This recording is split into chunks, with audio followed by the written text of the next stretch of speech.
ciidamada SSC oo gacanta ku dhigay saddex ka mid ah askartii hagayaasha madaafiicda Somaliland soona riday diyaarad basaas oo Jabuuti soo siisa taliska Muuse Biixi xil cabsi dagaal caawa ka taagan Laascaanood xoga cusub oo laga helay qarax joogtiisa si weyn loo maqlo oo galabta ka dhaca Muqdisho iyo baaxadda khasaaraha ka dhashay iyo Puntland oo si adag uga hortimid amar ka soo baxa dawladda Soomaaliya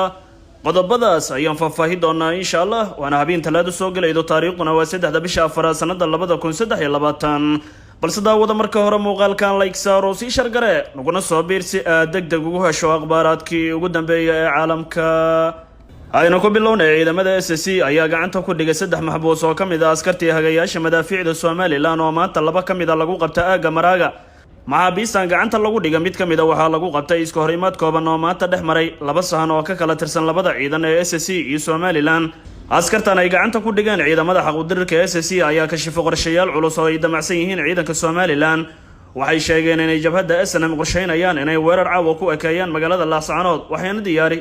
askartan la qabta ayaa sheegay in jabhadda SNM qorsheynayaan inay weerar caawa soo qaadaan waxayna diyaariyeen ciidamo dhinaca bari loo diyaariyay si ay xaggaas dhabarjabin uga sameeyaan ciidamada halka ku sugan sidoo kale ciidan kale ayaa dhinaca galbeedka loo diyaariyay si ay u dhabarjabiyaan ciidamada kale ee galbeedka jooga sida ay ka shifeen raggii basaasiinta ahaa ee la qabtay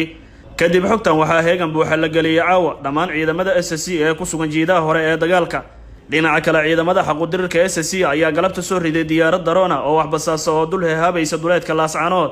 diyaaradan la soo riday oo ay Somaliland ku basaasaysa SSC ayaa sida la sheegay diyaarad Jabuuti ku taageerta ciidamada Somaliland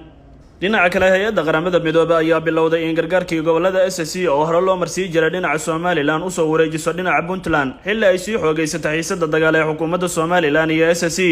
sida aan xog ku helnaa arrintan ayaa timid kadib markii tirakob la sameeyay ay soo baxday in dadkii ka barakacay colaadda Laascaanood ay badi ku sugan yihiin Garowe iyo deegaanada hoos yimaada gobolka Sool oo ay gacanta ku haysa SSC oo iyadu iska diiday in dadkeeda gargaar loo soo mariyo Somaliland hay'adda UNICEF ee qaramada midoobay ayaa shalay saddex gaari oo xamuula oo wada gargaar isugu jira dawo iyo qalabka nadaafadda geysa magaalada Garowe si loo gaarsiiyo xarumaha caafimaadka ee bulshada ka soo barakacay dagaalka Laascaanood dhinaca kale haddii aynu eegnana qarax joogtiisa si weyn looga maqla qaybo kamid ah magaalada Muqdisho ayaa maanta ka dhacay agagaarka isgoyska kilomitir 4 waxaana qaraxan la sheegay inay ka dhasheen khasaare kala duwan wararka soo baxa ayaa sheegay in qaraxa uu ka dhex dhacay mid kamid ah gaadiidkii ay wateen ciidamada nabad ilaalinta u jooga Soomaaliya ee ADMIS halka warar kalena ay sheegeen in qaraxa suuragal ay tahay inuu ahaa miino wadada hareeraheeda loo dhigay